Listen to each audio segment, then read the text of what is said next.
There is a kind of theft that does not announce itself. It arrives in the mail, dressed in legal paper, stamped and notarized and perfectly quiet.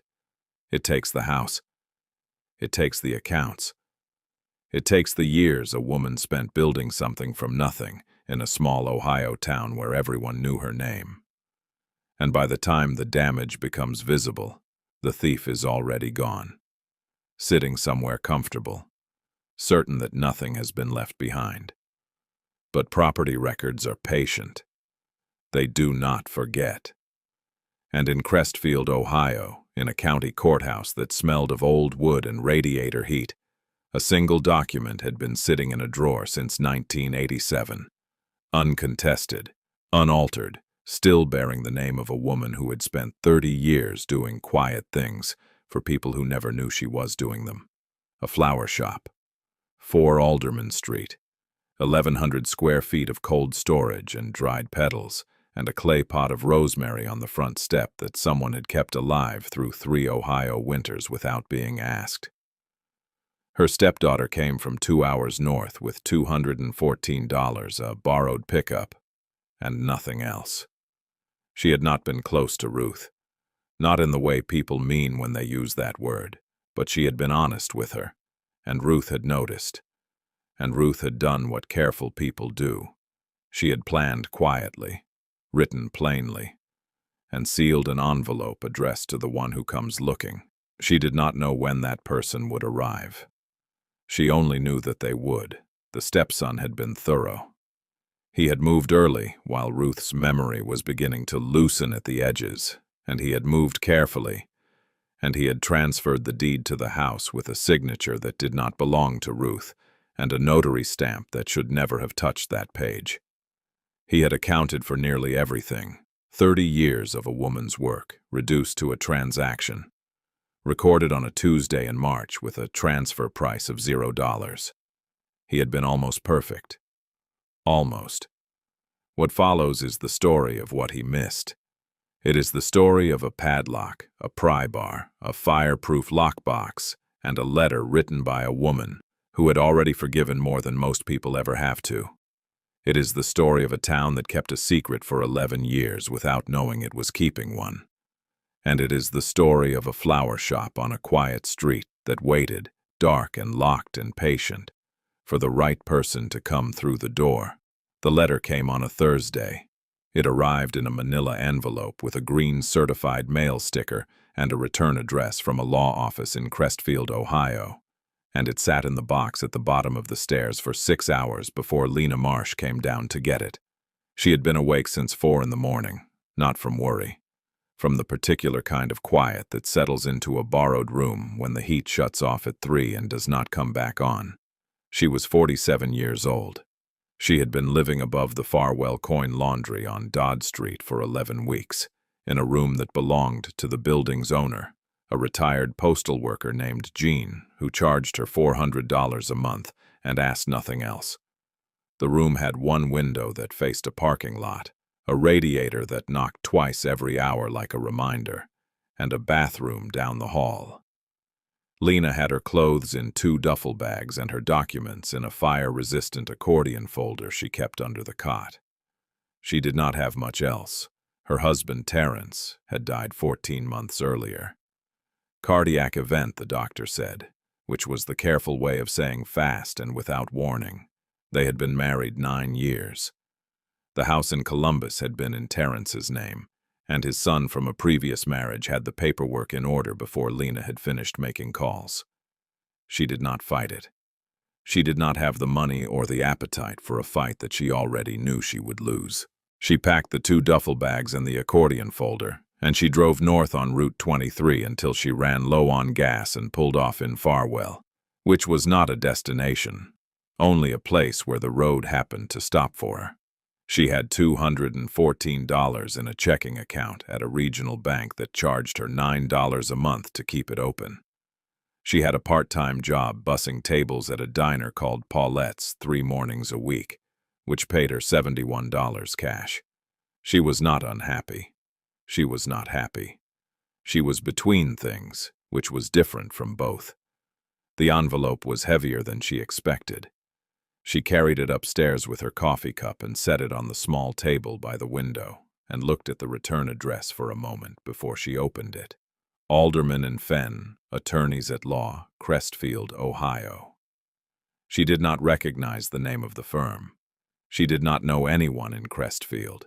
She used her thumbnail to open the flap and pulled out 3 folded pages and a business card that fell to the floor, and she left it there while she read. Ruth Dolores Marsh had died on the 14th of October, a Wednesday, at Crestfield County Medical Center. She was 79 years old. She had been Lena's stepmother for 16 years, from the time Lena's father Gerald brought her home to Sunday dinner in 1994 and introduced her to his 2 children, Lena, then 15, and Dale, then 19. With the particular nervous steadiness of a man who had made a decision and was not going to apologize for it. Ruth had been 63 at the time, small, deliberate, with gray hair cut close and hands that were always doing something. She made a pot roast that first night that Lena still thought about on cold evenings. Gerald had died in 2004. After that, Ruth and Lena had exchanged Christmas cards and occasional phone calls. Not close, not distant, something in between. The calls had grown shorter after 2016, which Lena had attributed to Ruth's age and did not question. She had not known about the memory trouble. She had not known about a number of things. The letter from Alderman and Fenn was signed by a woman named Doris Fenn. It was 3 paragraphs long. It explained that Ruth Marsh had died intestate, meaning without a formal will registered with the county. It explained that her estate had been largely settled prior to her death. The house on Garfield Road, the savings account at First Crestfield Bank, and the contents of the property had all been transferred or dispersed. It noted that the firm had been engaged by Ruth prior to her death and was contacting Lena as the sole remaining heir of record. It asked Lena to call the office at her earliest convenience regarding a matter related to a property still registered in Ruth's name. It did not say what property. It did not say why. It said earliest convenience in the careful way that lawyers use that phrase when they mean soon. Lena read the letter twice. Then she picked the business card up off the floor and set it on top of the pages and sat with her coffee, which had gone cold. She thought about Ruth's hands, the way they had moved around a kitchen, always purposeful, never hurried. She thought about the last phone call, 2 Decembers ago, which had lasted 4 minutes and ended with Ruth saying, "Well, you take care now, Lena," in a voice that sounded like she meant it more than usual. She picked up the receiver of the landline phone Jean had left in the room. He had told her to use it for local calls, and she dialed the number on the card. It was 7:42 in the morning. She expected a machine. A woman answered on the second ring.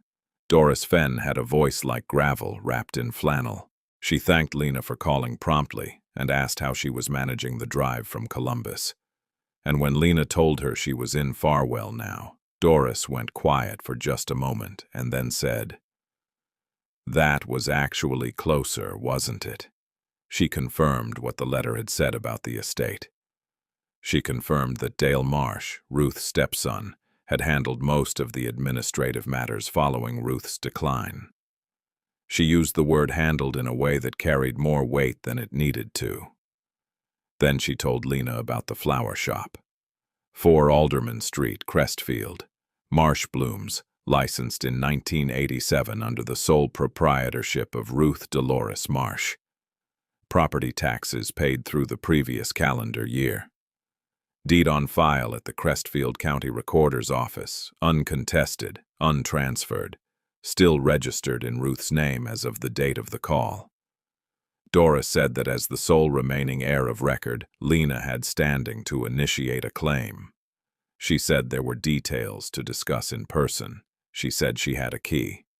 Lena wrote down the address on the back of a grocery receipt she found in her jacket pocket. She wrote it in pencil, pressing hard, and then she turned the receipt over and looked at the list on the other side, which said, bread, soup, and coffee in her own handwriting from 6 weeks ago. She put the receipt in the accordion folder between the car insurance document and her Social Security card. She did not know yet what the shop was worth. She did not know yet what Ruth had left inside it or behind it, or what had been written in a sealed envelope and stored in a fireproof box behind a false panel in the walk-in cooler. She only knew that something had been kept for her, that Ruth, careful and deliberate and always doing something with her hands, had kept something back from whatever had happened to everything else. She finished the cold coffee. She sat by the window for a while and watched a man in the parking lot below scrape ice off his windshield with a credit card because he did not have a proper scraper. He worked methodically, without frustration, clearing one small arc at a time. After a while he got in and drove away, and the lot was empty again and quiet. Lena pulled on her coat and went downstairs to ask Jean if she could borrow his truck. Jean lent her the truck without asking where she was going. He handed her the keys across the kitchen counter with the same expression he used for everything, mild, unhurried, as though the world had long since run out of things capable of surprising him. The truck was a 1998 Ford Ranger with 141,000 miles on it and a heater that worked on the passenger side only.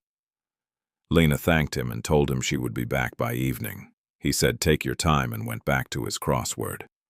She did not drive to Crestfield that morning. She drove instead to the Farwell Public Library, which opened at 9, and she sat down at one of the two public access computers near the periodicals rack and began looking at property records.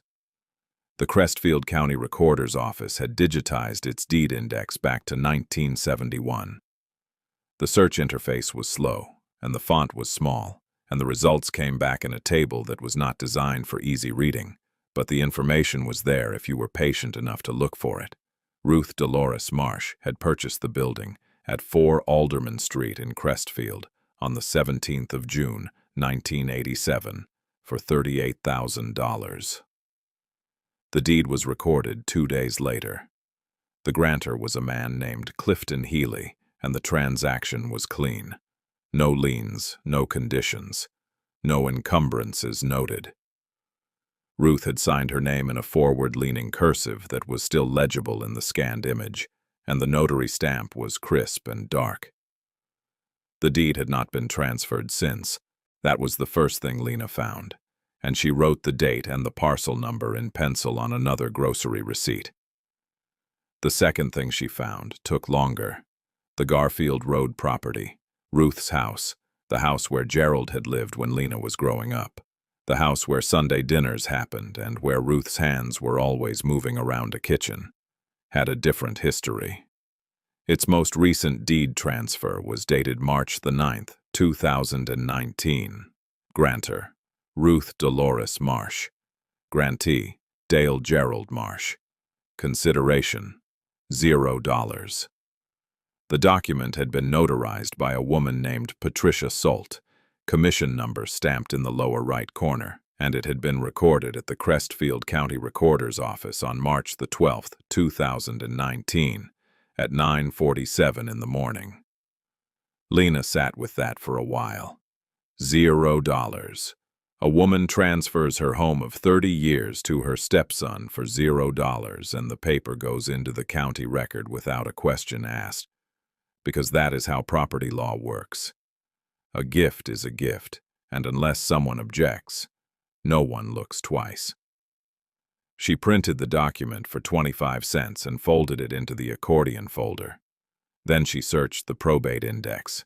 There was no will registered in Ruth's name in Crestfield County. There was no will registered in any of the 3 surrounding counties she checked. She drove back to Dodd Street and sat in the Ranger in the parking lot for a while with the engine off. She was thinking about March of 2019. Ruth had been 75 that year. Lena thought about the phone call from 2018 Christmas, the one where Ruth had repeated herself twice in 4 minutes without seeming to notice. The one where her voice had a new quality to it, not confused exactly, but softened at the edges like a photograph left in a window. Lena had not named what she heard. She had told herself it was just the holidays, just tired. Dale Gerald Marsh was 53 years old. He lived in Kettering, Ohio, which was a suburb south of Dayton, and he sold commercial HVAC equipment for a regional distributor. Lena had not spoken to him in 6 years. Their relationship had been cordial in the way that relationships between step-siblings sometimes are, present at funerals and holidays, absent everywhere else. She did not know him well enough to have trusted him, and she had never had a reason not to. The deed in her accordion folder was the first reason. She thought about what it required. You would need Ruth's signature or something close enough to it to satisfy a notary who was perhaps not paying close attention, or perhaps being paid to not pay close attention. You would need to move in a window when Ruth's memory was loose enough that she might sign something she did not fully read, or might be told it was one thing when it was another. You would need to be patient. Dale had always struck Lena as a patient man, not in the warm way, but in the still way, the way of someone who had decided what he wanted and was willing to wait for the conditions to be right. She did not know this for certain, but the $0 was a fact, and the date was a fact, and Ruth's age was a fact, and together they formed a shape that was not ambiguous. She called Doris Fenn from the landline in her room that afternoon. She asked about the notary. Doris said the commission had been valid at the time, which was a careful answer. She asked whether anyone had contested the transfer. Doris said no formal contest had been filed. She asked whether Ruth had ever said anything about the transfer to Doris directly. Doris was quiet for a moment, then said that Ruth had come to her office in the spring of 2019 and had not asked about the house. She had asked about the shop. She had wanted to make sure the deed was in order and the taxes were current. That was the visit where she had also given Doris the sealed envelope. Lena asked what Ruth had said when she handed over the envelope. Doris said she had said very little. She had put it on the desk and said, "This is for the one who comes looking," and then she had drunk the cup of coffee Doris offered her and talked for a few minutes about the rosemary plant on the front step of the shop, which she said was a variety that rooted easily if you knew what to do with it. Then she had thanked Doris and left. That was the last time Doris had seen her in person. Lena wrote "rooted easily" on the receipt next to the parcel number and the deed date.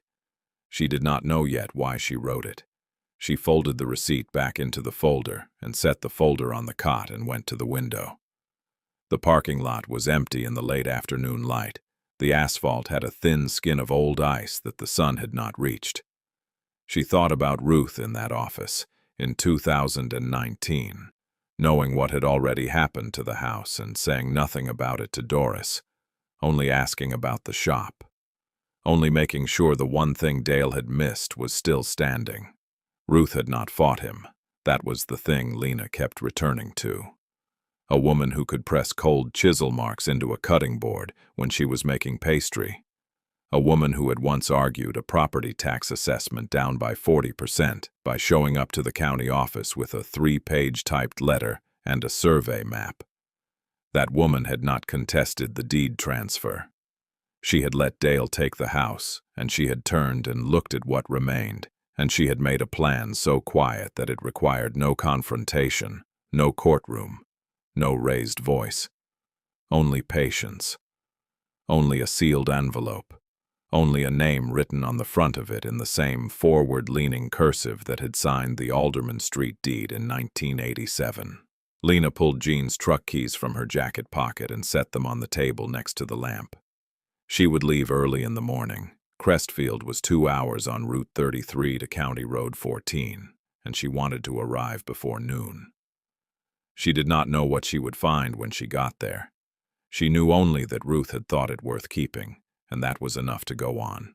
She left at 6:45 in the morning with a thermos of coffee, the accordion folder on the passenger seat, and a hand-drawn map Jean had made for her on the back of an envelope because the Ranger's radio antenna was snapped off at the base and the cab had no other navigation.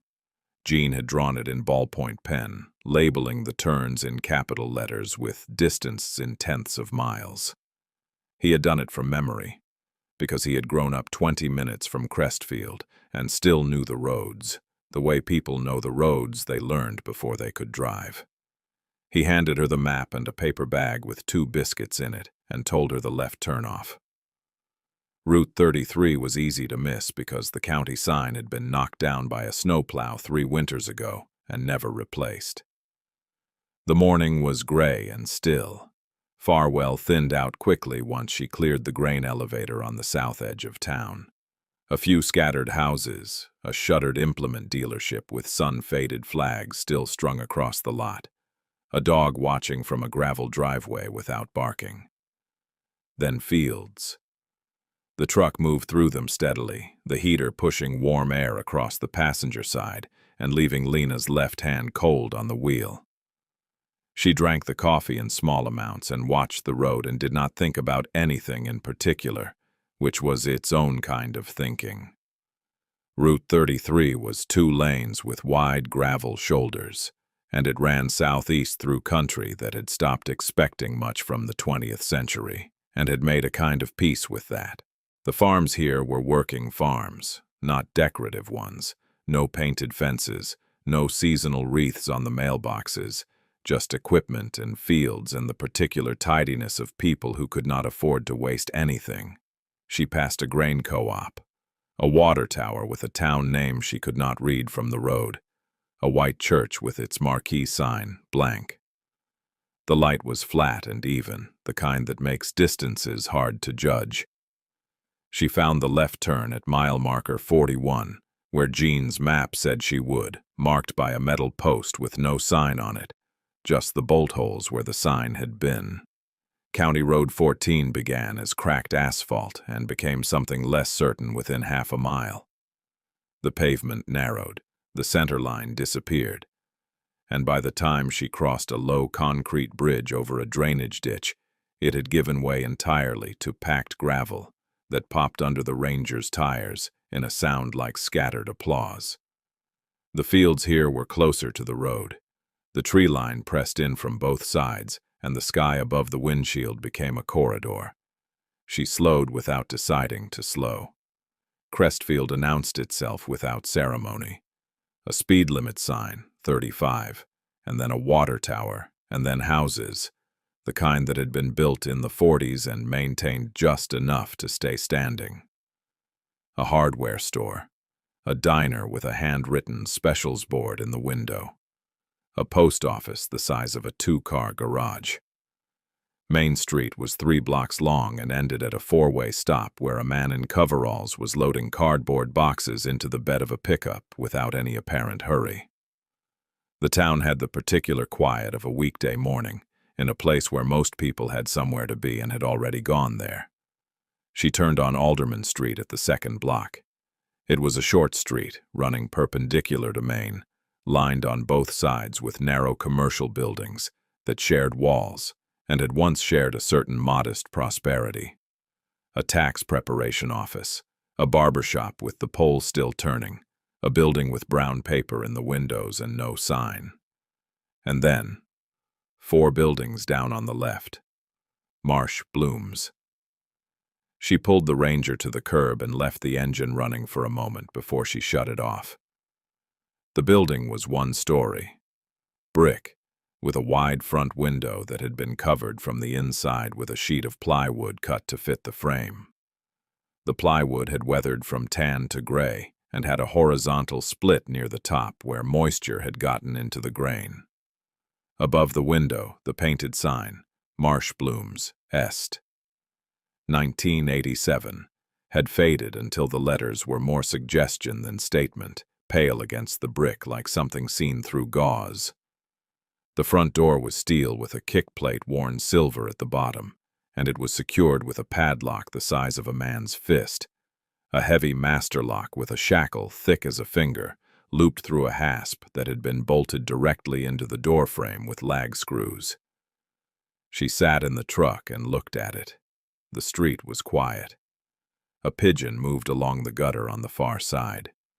Wind pushed a paper cup along the sidewalk until it caught against a downspout and stopped. The building looked like a building that had been closed for a long time and expected to stay that way.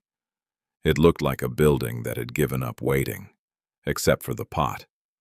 On the front step, a single concrete step, cracked along the left edge, sat a clay pot 8 inches across, the color of old terracotta. In it grew a rosemary plant, compact and dense, its needles dark green and resinous, putting out a half-inch of new growth at the tips that was a lighter, brighter green than the rest. The pot had been watered recently. The soil around the base of the plant was dark and slightly damp, not from rain. The morning was dry, but from a watering can or a cup, applied deliberately within the last day or two. Someone had been tending it. Someone had been coming to this locked and dark and plywood-covered building and watering the plant on the step and leaving without going in. Lena got out of the truck and crouched in front of the pot and looked at it for a moment. The rosemary smelled the way rosemary always smells, sharp and clean and a little medicinal. The smell of a kitchen where someone knew what they were doing. She pressed one needle between her thumb and forefinger, and the oil came off on her skin, and she rubbed it away on the knee of her jeans. Then she stood and took the key from her jacket pocket. Doris Fenn had mailed it to the Dodd Street address 2 days after their second phone call, in a small padded envelope with a note that said simply, "The Haas Block, front door." The key was brass, heavy for its size, with a number stamped on the bow, 471, and a nick in the blade near the tip that caught the light. Lena fitted it to the padlock and felt its seat properly and turned it, and the shackle released with a sound like a single knock on a hollow door. She pulled the lock free and looped it through the hasp and pushed on the door. It swung inward on hinges that had been oiled not long ago. They moved without sound, which was itself a kind of sound in that quiet street. The air that came out was cool and still, and carried the layered smell of dried flowers and old refrigerant, and something underneath both of those, something like cedar or like soil. That was harder to name. The interior was dark, the plywood cutting out all the window light, and Lena stood in the doorway for a moment while her eyes adjusted, and the smell settled around her, and the street behind her went on being quiet. She could make out the shape of the room. A long glass display case along the left wall, empty. A work table down the center, surface stained with decades of water rings and stem cuts. A door at the back that would be the walk-in cooler, its handle a brushed steel bar gone dull. A pegboard on the right wall with the outlines of tools still visible in the paint where they had hung for years. Snips, a hand pruner, a length of florist wire coiled and gone. The floor was concrete, swept clean except for the corners where dried petals had drifted like rust-colored snow and stayed. She found the light switch to the left of the door and clicked it. One fluorescent tube in the ceiling buzzed and flickered, and then held, casting its flat light across all of it. She stepped inside and pulled the door behind her until it rested against the frame without latching. Then she stood in the middle of the room and turned slowly and looked at what Ruth had kept. She started with the display case. It ran the length of the left wall, 6 feet of glass set in an aluminum frame, the kind that had been standard in small retail shops from the 60s through the 80s before everything went to open shelving and reclaimed wood. The glass was clouded with years of dried water spots and fingerprints from the inside, and the metal frame had oxidized to a dull pewter along the joints. She tried the latch. It opened without resistance. Inside were 3 wire display racks, empty, and a layer of fine dust on the glass shelf that held the ghost shapes of small price tags in clean rectangles, where they had sat for years before someone removed them. Ruth had cleared the stock before she closed. She had not left things in disorder. The work table down the center of the room was solid oak, 2 inches thick, bolted to the floor through angle brackets at each leg.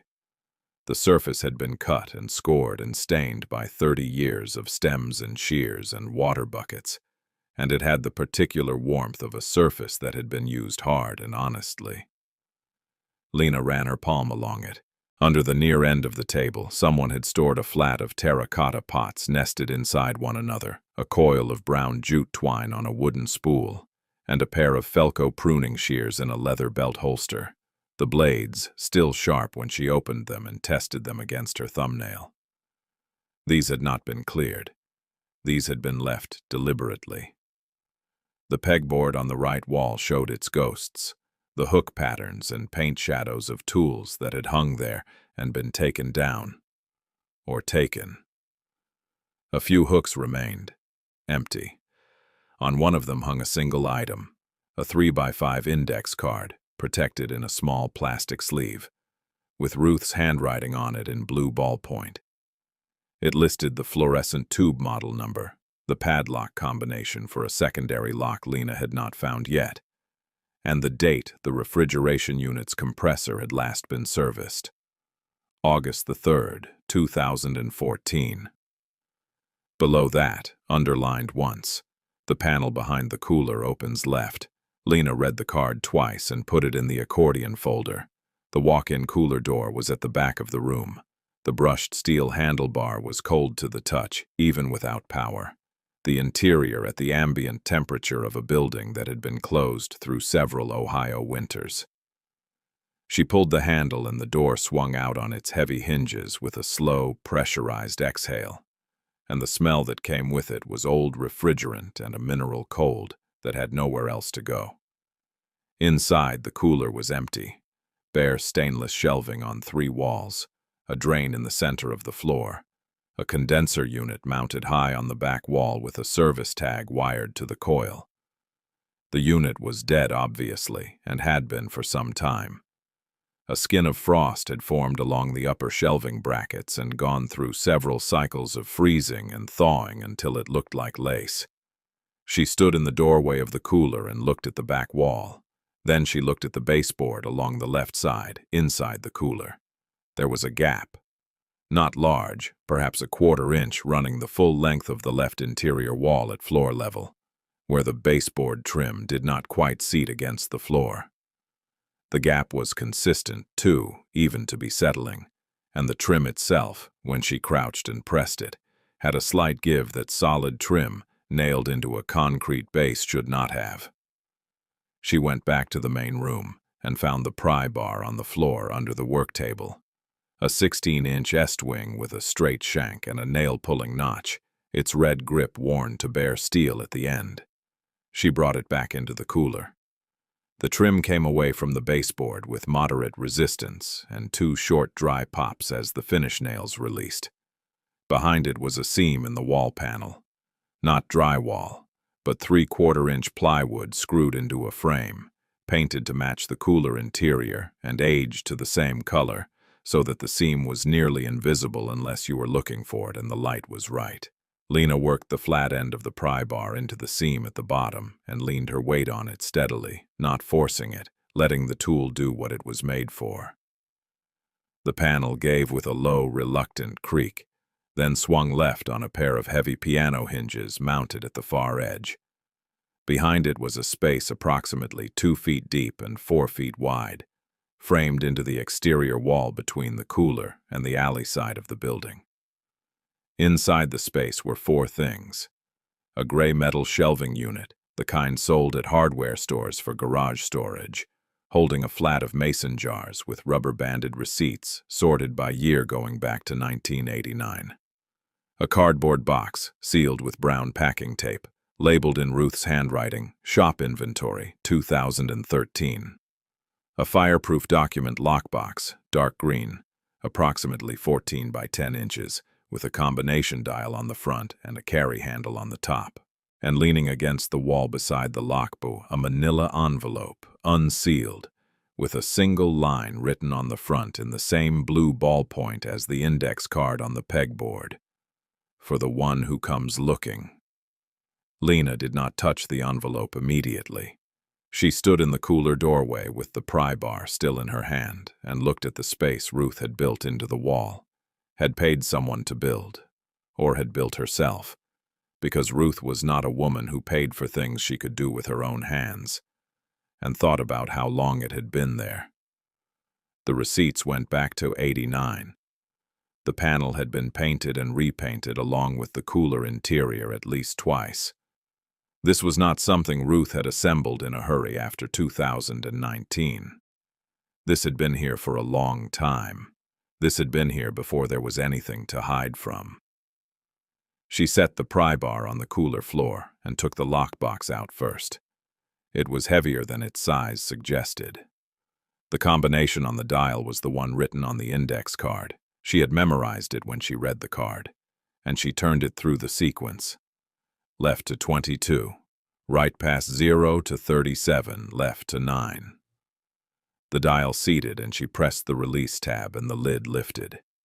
Inside were three things: a passbook from First Crestfield Savings, a handwritten inventory on yellow legal paper, and a sealed white envelope with Lena written on it in letters that were larger and more deliberate than Ruth's usual script, as though she had been making sure the name would be legible to someone reading it in uncertain light. The passbook was for an account in the name of Marsh Blooms, account number ending in 4411. The last recorded balance, dated September the 2nd, 2022, was $61,400. The deposits were small and regular over decades, amounts ranging from $40 to $300 made monthly, occasionally skipping a month, and then doubling the next. Money set aside slowly, without drama, over more than 30 years. The account had been opened in October of 1988, 14 months after the deed was recorded. Ruth had started saving for this before Lena was old enough to understand what saving meant. Lena held the passbook in both hands for a moment. Then she set it back in the lockbox and set the lockbox on the work table in the main room and went back for the envelope. She carried it to the table and set it next to the lockbox and sat down on an overturned 5-gallon bucket she found near the pegboard. The afternoon light was coming through the gap around the plywood in thin lines that fell across the table surface in pale stripes. She pressed the envelope flat with one hand. She did not open it yet. She sat with it for a while in the quiet of a room that had been closed for years and had kept its contents faithfully, and was not in any hurry now. She had been in the shop for just over 2 hours when she heard the knock. Not on the front door, on the door frame, the metal jamb, 2 deliberate raps with something hard. She turned from the work table where she had been sorting through the mason jars of receipts and saw a man standing in the open doorway with a 14-inch pipe wrench hanging from his right hand, the way a man carries a tool he has been carrying for 50 years.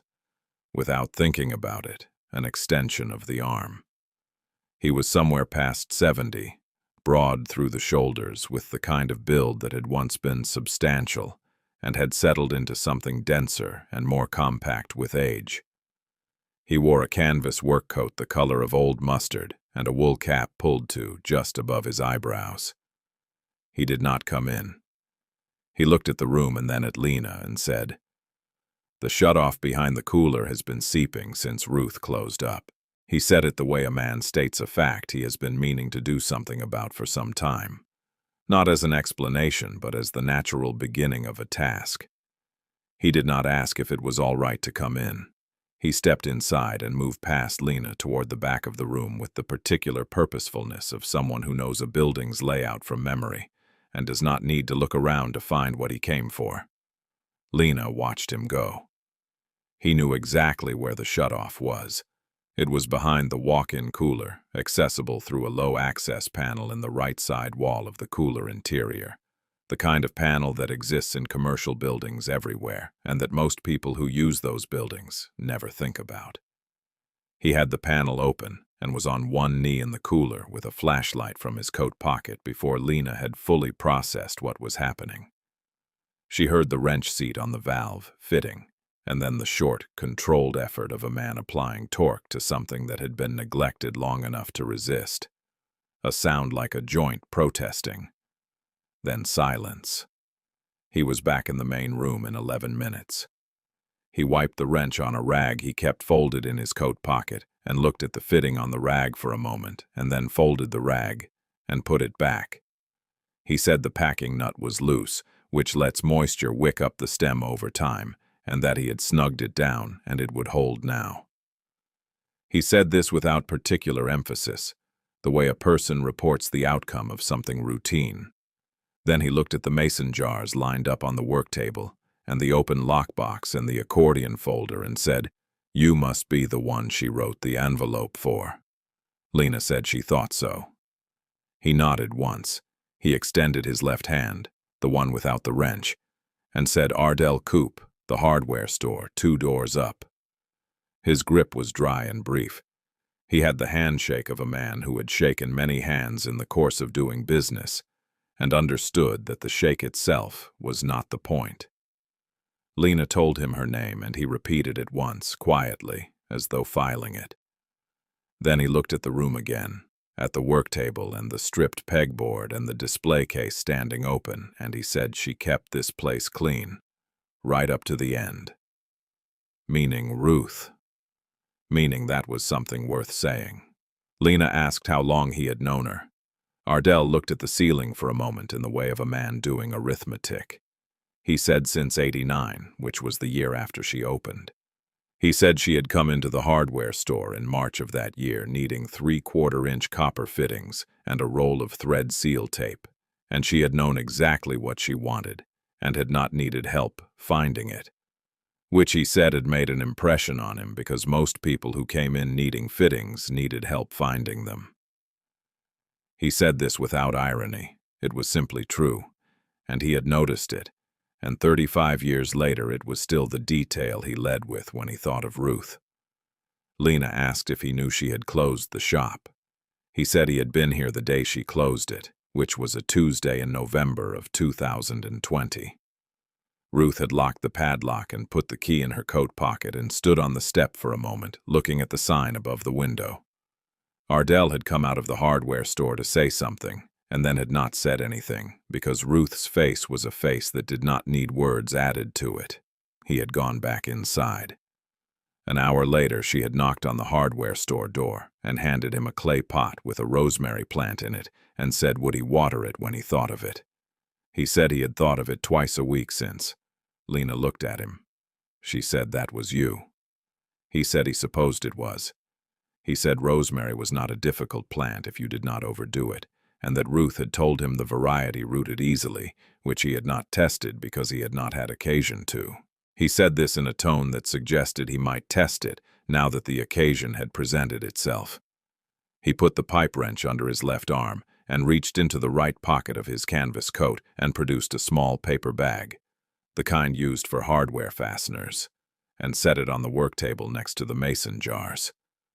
He said it was a handful of lag screws, 5/16 by 3-inch, because the hasp on the front door had been pulling loose from the frame for 2 years, and if she was going to be coming and going, she would want it solid. He said he had noticed the thread on the existing screws was stripped, and that these would seat in the same holes if she drilled them out to 3/8 first. Lena reached for the accordion folder to find the $20 she had folded inside the front pocket that morning, thinking she might need cash for something. Ardell was already at the door. He said it was a handful of screws and not to worry about it. She said she would like to pay for them. He said he knew she would, and that she could pay him by not leaving that access panel in the cooler open when she locked up, because the fitting would stay drier without the airflow across it. He stepped out onto the front step and looked at the rosemary pot, and then down the street and then back at Lena with an expression that was not quite a smile but occupied the same general territory. He said Ruth was particular about that shop. He said it like a compliment, which it was. Then he said the one thing. He said it the way people in small towns say the things that matter, without preamble, without drama, slipped in between one ordinary sentence and the next as though it were also ordinary, which it was not. He said, "She kept this whole block from going under in 2009. He did not elaborate.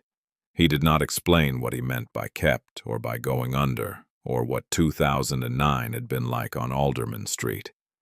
He left those words standing in the air where they were and walked back toward the hardware store with the pipe wrench under his arm. his boots on the sidewalk, making a sound that faded steadily and then stopped.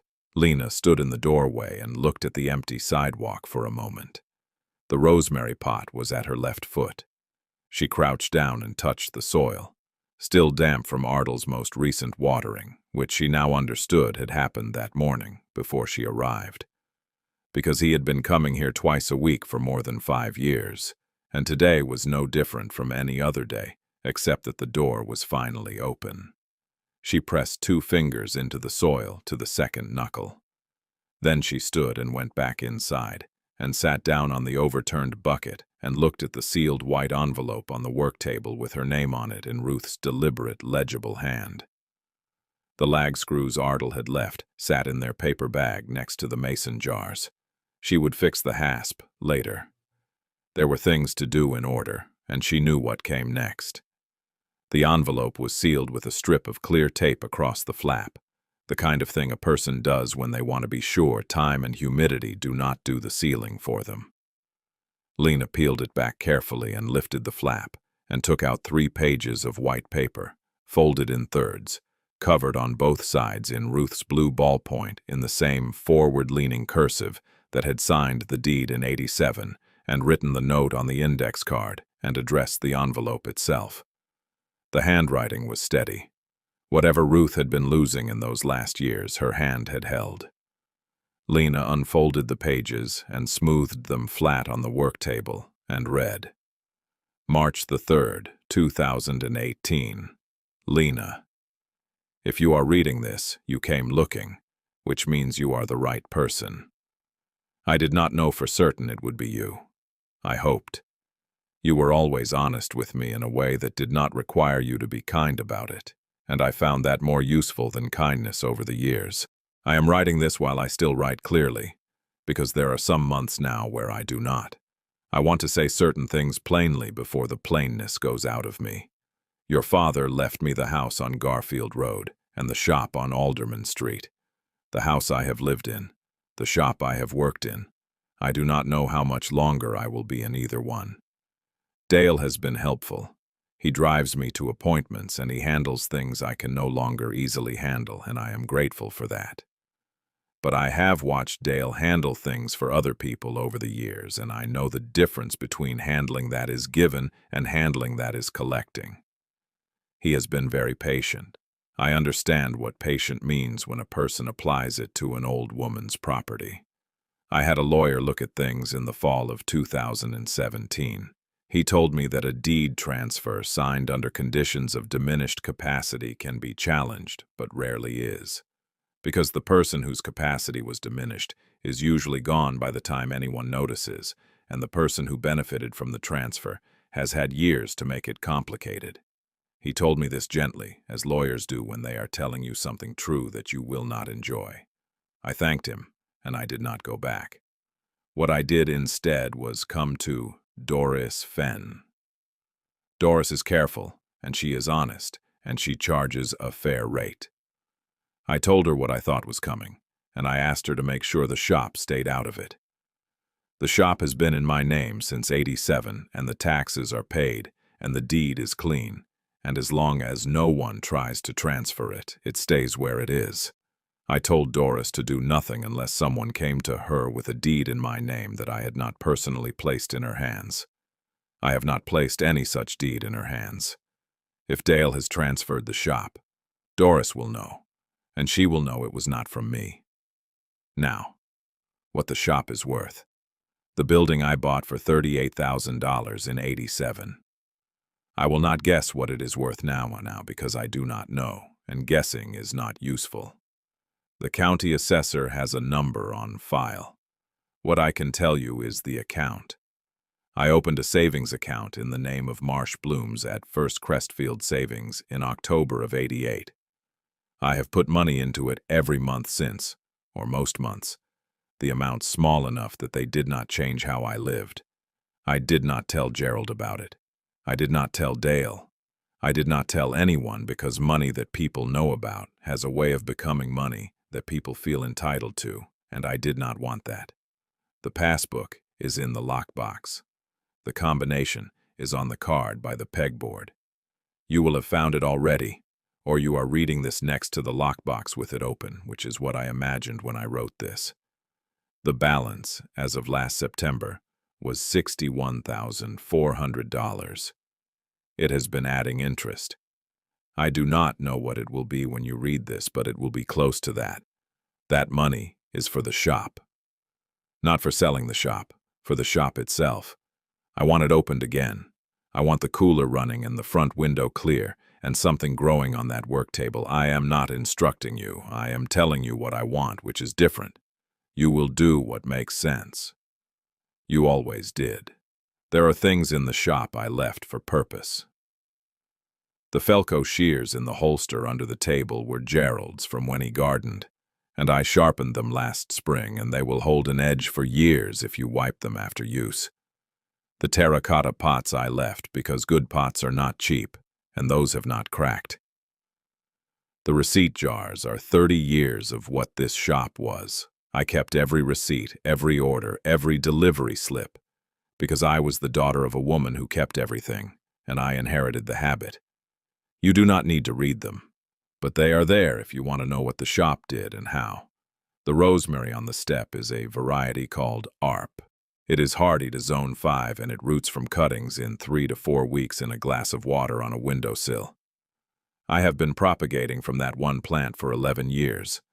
There are 3 in my kitchen window at Garfield Road, which Dale will probably throw out, and I am sorry for that. But the one on the step is the original, and it is yours. Do not sell it. It roots. I want to say something about you, Lena, and then I am going to stop because I am not a woman who goes on longer than necessary. You came to Sunday dinners when you did not have to.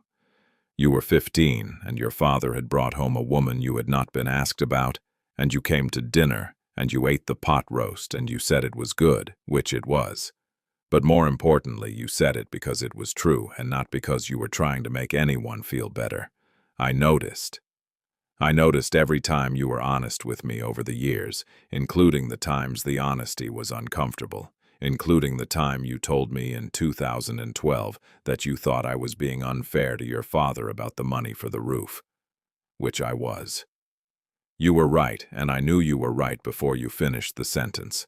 I did not say so at the time. I am saying so now. You deserved more from this family than you got. I am not able to fix that. I can only leave you this building and this account and a rosemary plant that roots easily if you know what to do with it, and tell you that I thought of you when I decided what to keep back, and I thought of you when I addressed this envelope, and I am thinking of you now, which in the end is the only currency I have left that is entirely my own to give. Take care of yourself, Lena. Open the window before you open the shop. It has been closed a long time and it will need air. Ruth Dolores Marsh. Crestfield, Ohio, March the 3rd, 2018. Lena read the letter through without stopping. Then she set the 3 pages flat on the work table in order and read them again more slowly. The second time, the way you read something when you are not looking for information, but for the person behind the words. For the particular weight a voice carries when it has decided to say everything it has been holding. When she finished the second reading, she stacked the pages and folded them along their original creases and put them back in the envelope. She pressed the envelope flat with both hands on the work table surface. She sat that way for a while. Outside, Alderman Street went on being quiet. The fluorescent tube overhead hummed its single low note. Lena wiped the back of her hand across her face once, and then put her hands in her lap and sat still in the way of someone who has received something large and is deciding how to carry it. 11 days passed. Lena drove the Ranger back to Farwell that first evening and told Jean she would need the truck for a while longer, and Jean said that was fine because he did not drive much in winter anyway. She paid him $40 for the extended use, which he tried to refuse and then accepted when she left it on the kitchen counter and walked upstairs. Over the following week and a half, she drove to Crestfield each morning and drove back each evening, working in the shop through the daylight hours, sorting and cleaning and making a list of what the building needed. The list was long, but not discouraging. Long lists of physical problems are manageable things. You work through them in order. She had the plywood off the front window by the third day, using a flat bar and a cordless drill she borrowed from Ardell, who lent it without comment and told her the battery held a charge for about 40 minutes before it needed to rest. The window behind the plywood was intact, no cracks, no fogging in the double pane. And when the morning light came through it for the first time in years, it fell across the work table in a wide, pale rectangle that made the room look larger and less provisional than it had under the fluorescent tube alone. She stood in that light for a moment and then went back to work. The fluorescent tube she left on anyway. There was a lot to see clearly. Doris Fenn came by on the 5th day with a folder of documents and a thermos of coffee she shared from 2 paper cups she produced from her coat pocket. She was a compact woman in her late 60s with reading glasses on a beaded chain and the direct, unhurried manner of someone who had been practicing law in a small town long enough to understand that most things moved at their own pace regardless of urgency. She spread the documents on the work table and walked Lena through the deed status, the savings account transfer process, and the probate implications of Ruth dying without a registered will. She said the shop's deed was clean and uncontested, and that establishing Lena's claim as sole surviving heir was a matter of filing, not argument. She said she had already begun preparing the paperwork. She said it the way a person says something they have already decided to do. On the subject of Dale and the Garfield Road deed, Doris was careful. She said there were questions worth asking about that transfer, and that she had already asked one of them in writing to the Notary Commission Board. She said these things took time and that Lena should not expect a rapid result. She poured the last of the coffee into Lena's cup and told her the shop's windows faced west, which was good for afternoon light in the spring, and that Ruth had always said March was when the room woke up. Then she put the folder under her arm and left. Lena was stacking the flat of terracotta pots against the back wall on the Tuesday morning when she heard footsteps on the front step. Not Ardell's. Ardell's boots had a particular heel strike she had learned in 11 days, deliberate and even. These were lighter, and they paused at the door in a way that was different from Ardell's way of simply appearing. She turned around. Dale Marsh was standing in the open doorway in a dark wool overcoat and leather gloves, holding them at his sides, looking at the room the way a person looks at a room they are calculating rather than seeing. He was 53. He looked like Gerald, the same jaw, the same set of the shoulders. But where Gerald had worn his face openly, Dale kept his arranged.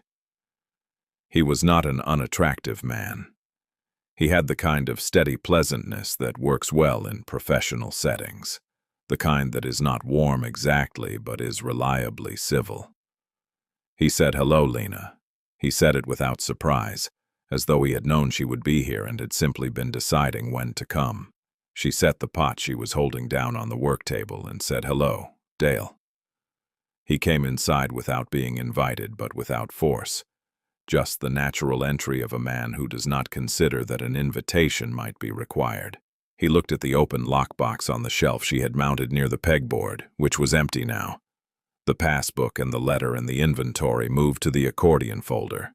He looked at the clean window and the pots stacked against the back wall and the receipt jars lined up on the work table. He did not look at these things with any visible emotion. He was taking inventory in the way he did everything, she imagined, thoroughly and without fuss. He said he had heard she was in town. He said Crestfield was a small place, which was true and was not a threat, merely a fact stated in a tone that made it feel like the preface to one. He said he was glad she had found the shop and that he had not known about it himself. Not the details, which was the first thing he said that she did not entirely believe. He said he wanted to make things easy, if that was possible, given everything. He used the word everything to cover the distance between them without naming the specific geography of it, which was a transfer deed dated March the 9th, 2019, signed with a dead woman's name for $0. Then he made the offer. $18,000 cash for the building and its contents. A clean transaction, no delays, no complications. He said he knew a developer in Millsburg who was looking at Alderman Street as part of a broader acquisition, and that the timing was good. He said Lena's situation, and here he paused just long enough for the word situation to carry the weight of 2 duffel bags and $400 a month above a coin laundry, made a clean cash offer more practical than a long process. He said this quietly and without any change in his expression. He was not threatening her. He was describing reality as he saw it, which was its own kind of pressure. Lena listened to all of it. She did not interrupt.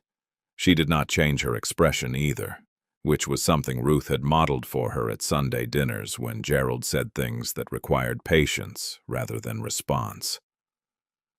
When Dale finished, she was quiet for a moment, and then she said she was not ready to make any decisions yet.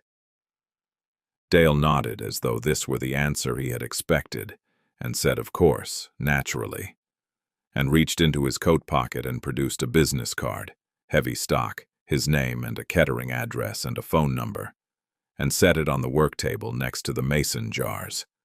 He said to call him when she had thought it over. He said the offer was time-sensitive, but that he could hold it for 2 weeks. He looked at the room one more time. His gaze settled briefly on the front window, the light coming through it, and something moved across his face that was not quite recognizable. Not regret, not sentiment, something more practical than either. Then he said it was good to see her, and that he was sorry about the circumstances, meaning Ruth, meaning all of it, or perhaps meaning only some of it. He went out through the front door, and his footsteps crossed the step and faded down the sidewalk. Lena stood in the middle of the room. She picked up the business card and looked at it. Dale Gerald Marsh, Commercial Solutions, and a phone number with a Dayton area code and an email address she did not intend to use. She turned the card over. The back was blank. She pressed it flat on the work table with 2 fingers, smoothing it against the oak surface as though she were pressing a wrinkle out of something. She did not throw it away. She set it at the far edge of the work table against the wall, where it stood on its long edge between the baseboard and a mason jar labeled 2001, and she left it there and went back to stacking pots. Doris Fenn filed the initial claim paperwork on a Wednesday morning, 3 days after Dale's visit. Lena was present at the office on Merchant Street, a 2-room suite above the insurance agency, with a waiting area that had 4 chairs and a coffee table holding a stack of Ohio agricultural almanacs from the previous decade. Doris walked her through each page before Lena signed it, not rushing, explaining what each form accomplished in plain language without condescension. The claim established Lena as sole surviving heir under Ruth's estate, named the Alderman Street property specifically, and noted the savings account at First Crestfield Savings as an asset of the estate pending transfer. Doris said the process would take between 6 and 10 weeks under normal circumstances. She said these were normal circumstances. On the question of the Garfield Road deed, Doris had more to report. The letter she had sent to the Notary Commission Board had drawn a response within 8 days, which she said was faster than usual, and suggested someone on the board had found the inquiry worth treating promptly. The response confirmed that Patricia Solt's commission had been valid in March of 2019, but noted that a separate inquiry had been opened by the board's review panel following a pattern of transactions, not just the Garfield Road deed, but 2 other property transfers in the county over the same 18-month period involving elderly grantors and $0 considerations, all notarized by the same commission stamp. Doris set the letter on the desk between them and let Lena read it herself. She did not editorialize. The letter said what it said. Lena walked back to the shop along Alderman Street afterward. The morning was cold and bright, the sky the particular hard blue of February in Ohio, and her breath came out in short white puffs that dissolved before she reached the next storefront. She passed the barber shop, where the pole was turning. She passed the tax preparation office, where a hand-lettered sign in the window said early filing available, appointments preferred. She passed Ardell's hardware store, where through the glass she could see Ardell behind the counter, helping a teenage boy find something in a parts drawer, holding up two identical-looking pieces side by side, and explaining the difference with the patience of someone who has explained this particular difference many times and does not mind explaining it again. The first person appeared at the shop that same afternoon. She was a woman in her mid-60s named Vera Stills, who arrived at 2:15 carrying a covered dish and a look of purposeful calm. She set the dish on the work table. It was a bean soup, still warm, and said she had heard someone was in the shop and had wanted to come by. She said she had known Ruth for 30 years. Then she said something else. She said that in the winter of 2009 her water had been shut off for 61 days because she could not make the payments, and that someone had paid the balance anonymously through the municipal utilities office, $214, and that she had spent years trying to find out who had done it and had never been able to confirm it, only suspect. She looked at the mason jars on the work table while she said this. Lena looked at them too. She thanked Vera for the soup. Vera said it reheated well and left. The second visitor came the following morning. His name was Howard Brigg, and he was 71, a retired school principal who now ran the local historical society out of a room in the town library. He did not bring anything. He sat in the folding chair Lena had set near the front window and told her that his daughter had received an anonymous scholarship in 2007. $500 mailed in an envelope with a Crestfield postmark and no return address, arriving 3 days before the community college registration deadline. His daughter had used it for her first semester's fees. She was now a licensed practical nurse in Columbus. He did not say Ruth's name. He said he had always had a feeling about where that envelope had come from. He sat with that feeling for a moment, and then he stood and shook Lena's hand and left. A man named Clyde Patton came on Thursday. He owned the diner on Main Street, Patton's, which had previously been called simply the Crestfield Diner before he bought it in 2003. He was large and unhurried and brought 2 cups of coffee in a paper carrier without being asked, setting one in front of Lena before taking the other for himself. He said that every Mother's Day for 11 years, starting in 2004, a delivery of flowers had arrived at the diner before opening. A flat of mixed seasonal stems, no card, no invoice, left on the back step in a brown paper sleeve with the stems in wet burlap. He had used them to put small arrangements on every table in the diner for Mother's Day service each year. He said the last delivery had been May of 2015. After that it had stopped, and he had not known why until now. He drank his coffee and looked at the empty display case along the wall and said she knew how to cut stems so they lasted. Said it the way you say something you have been saving to say to someone for a long time. On Friday morning at 10:15, a car pulled up outside that Lena did not recognize. A dark green Subaru wagon with Columbus plates. One rear bumper sticker for a seed company. A young woman got out, perhaps 28, in work boots and a canvas jacket with a small rip at the left elbow. She stood on the sidewalk and looked at the shop window for a moment, then came to the door. Her name was Carrie Vogt. She said her grandmother had grown up in Crestfield and had bought her wedding flowers from Marsh Blooms in 1991 and had talked about the shop for 30 years. She said she had driven down from Columbus when she heard through her grandmother's church network that someone had opened the building. She said she had a certificate in sustainable horticulture from Ohio State Extension and had been looking for a space to establish a small wholesale propagation operation. Herbs, native perennials, cold-hardy varieties, and that she was not asking for anything. She only wanted to see the room. Lena let her in. Carrie walked the space the way someone walks a space they are already furnishing in their mind, slowly, pausing at the work table, crouching to look at the floor drain near the back wall, opening the walk-in cooler door and looking at the interior dimensions. She asked about the refrigeration unit and whether it was repairable. Lena said she did not know yet. Carrie nodded and looked at the west window and said the afternoon light was good. Then she thanked Lena and started toward the door. Lena said she could use the cooler space for cold storage while the repair was being assessed, if she needed it. Carrie turned around. She said she did not want to impose. Lena said it was an empty cooler in a building that had been closed for 5 years, and imposition was not the right word for it.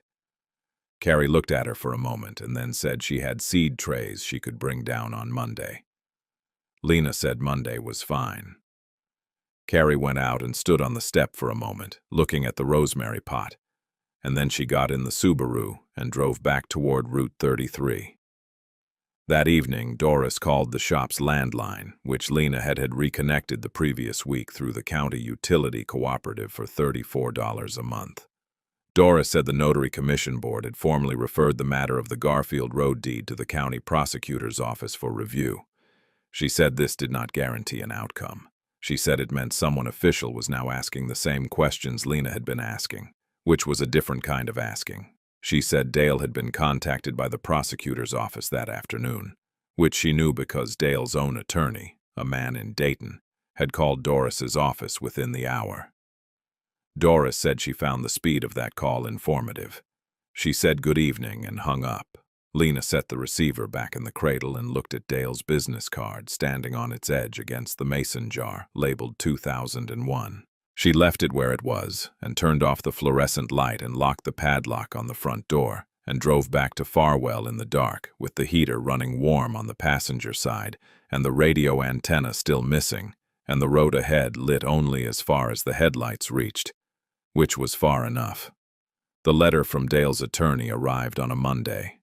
It was 2 pages, dense with careful language, and it said in the way that legal letters say things, obliquely, with qualifications stacked like sandbags, that Dale Marsh did not intend to contest the Alderman Street property claim and wished to resolve all outstanding matters between the parties without further escalation.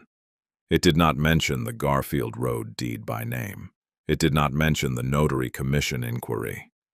It mentioned once in the second paragraph a willingness to discuss the broader estate in a spirit of family resolution, which was a phrase that meant Dale had spoken to his attorney, and his attorney had told him what the options were, and Dale had chosen the one that cost the least going forward.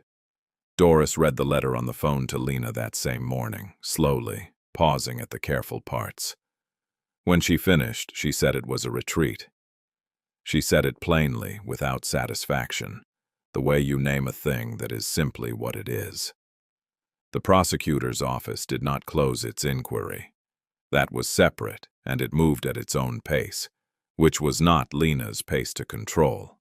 Doris filed the final claim documents on a Wednesday in the 3rd week of March, and the deed transfer cleared the county recorder's office on April the 4th, a Thursday, at 11:19 in the morning. Doris called Lena at the shop to tell her. The line was quiet for a moment, and then Lena said, "Thank you. Doris and Doris said you are welcome." Lena, and that was the whole of it. The savings account at First Crestfield Savings transferred into Lena's name the following Tuesday.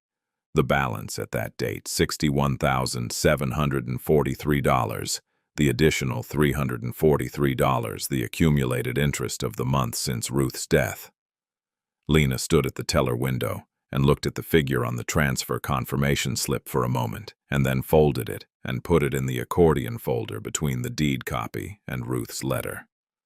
Carrie had been coming down from Columbus 3 days a week since the second Monday in February, bringing seed trays and a portable germination mat and a battery-powered grow light she hung from the cooler's upper shelving bracket on a length of jack chain.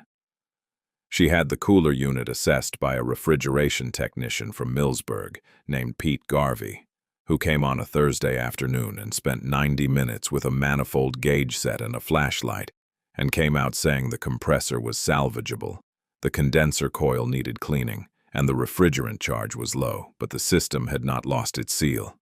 He quoted $280 for the full service and had it running by 4 o'clock.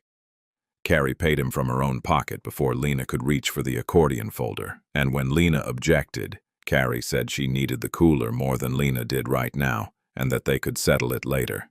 They settled it later. Lena paid her back $280 in cash on a Friday, and Carrie put it in her jacket pocket without counting it. The shop did not reopen with ceremony. That was not the kind of reopening it was. On a Wednesday morning in the second week of April, Lena removed the last piece of protective cardboard she had taped over the interior of the front window during the cleaning, and the glass was clear, and the morning came through it clean and even. She unlocked the padlock and turned it through the hasp, and left the front door standing open. That was all. Ardell appeared at 10 o'clock with a cold chisel and a margin trowel, and a small bag of pre-mixed mortar, and crouched at the front step without being asked, working the cracked left edge of the concrete loose and cleaning the break and packing mortar into it with the trowel in careful, even strokes. He worked for 40 minutes. Lena brought him a cup of coffee from the percolator she had set up on the back shelf and set it on the step beside him, and he picked it up without interrupting the trowel stroke he was on. He refused lunch. He rinsed the trowel at the utility sink in the back and dried it on the rag from his coat pocket and walked back up the sidewalk to the hardware store. The mortar on the step was the color of wet sand and would need a day to cure. Carrie arrived at noon with 3 flats of seedlings in the bed of the Subaru, lemon thyme, Greek oregano, and a hardy lavender variety she said would overwinter in Zone 5 with minimal protection. She carried them in through the front door and set them on the work table, and then stood back and looked at the room with the light coming through the window and the cooler humming steadily at the back and the pegboard on the right wall, where Lena had rehung the Felco shears and a new pair of bypass loppers, and the coil of jute twine on its wooden spool. Carrie said it looked like a shop. She said it the way you say something when the saying of it makes it more real than it was a moment before. At 3:30, a man appeared in the doorway. He was perhaps 30, thin in the way of someone who had been eating irregularly, with a canvas backpack over one shoulder and work boots that had been resoled at least twice. He stood at the threshold and looked in without entering, and said he had seen the door open and wondered if there was any work. He said he was good with his hands and did not mind what kind. He said this directly, without apology or performance, in the manner of a man who had asked this question enough times to have stripped all the unnecessary parts from it. Lena looked at him for a moment. He did not look away. She said there was a back room that needed stacking. The cardboard box from behind the cooler panel, which she had not yet opened, needed to be inventoried, and there were 24 empty clay pots that needed sorting by size and moving to the shelf along the left wall. She said she could pay him $34 for the afternoon. He said that was fine. He set his backpack against the wall inside the door and took off his coat and folded it on top of the backpack and asked where she wanted him to start. She showed him the back room. He started. By 5 o'clock he had the pots sorted and shelved, the cardboard box opened and its contents, Ruth's 2013 inventory, handwritten, 14 pages, stacked neatly on the work table, and the back room swept clear of the debris that had accumulated in the corners over the years of closure. He came to the front of the shop and said he was done. Lena counted $34 from the cash she kept in the accordion folder's front pocket and handed it to him. He folded it without counting and put it in his shirt pocket. He said thank you. He put on his coat and picked up his backpack. At the door he paused and looked at the rosemary pot on the step and said that was a healthy plant. Lena said it was an ARP variety, hardy to Zone 5, rooted easily from cuttings if he ever wanted one. He looked at her for a moment, and then he said maybe sometime, and went down the step and turned left on Alderman Street, and walked until the street curved and he was gone. Carrie left at 6. Lena locked the cooler and turned off the fluorescent tube and stood in the room with only the evening light coming through the west window, which fell across the work table in a long, warm rectangle that was the color of old oak and just as steady. She picked up Ruth's inventory from the work table and held it without opening it and set it back down. She checked the access panel in the cooler was closed. It was. And she took the hasp off the front door and pressed the door to the frame and looked at the lag screws Ardell had driven into the frame to seat it properly. The 5/16 by 3-inch screws that had replaced the stripped ones, seated flush and tight. Not going anywhere. She stepped outside and pulled the door closed and fitted the padlock through the hasp and clicked it shut. The street was quiet in the evening, the way small streets are quiet when the day's business is done, and the light is going, and there is nothing left to do but let the dark come in at its own pace. The mortar on the front step had set to a pale gray, barely distinguishable from the concrete around it. The rosemary pot stood at the right side of the step, its needles catching the last of the light, putting it back into the air as something sharp and clean. Lena sat on the step beside it. The evening came down over Alderman Street in the slow, unhurried way of April evenings in Ohio, the light thinning from orange to rose to the particular blue that is not yet dark. Somewhere up the block a door opened and closed. A car passed on Main Street, its sound arriving and receding. She pressed 2 fingers into the rosemary pot's soil, which was damp and cool and smelled of the earth it had come from. She thought of Ruth at a kitchen window, tending 3 small pots of the same plant, in a house that was no longer hers. She thought of an envelope on a desk in a lawyer's office, addressed to the one who comes looking, waiting for however many years it needed to wait. She thought of $34 folded into a shirt pocket, walking away down a quiet street. What a person leaves behind is never only what they intend. Sometimes it is larger. Sometimes it takes years to understand the shape of it, and by then the understanding itself has become the thing you carry forward and pass on, the way a plant passes on what it is through a cutting placed in a glass of water on a windowsill, rooting quietly in the light, asking nothing, becoming.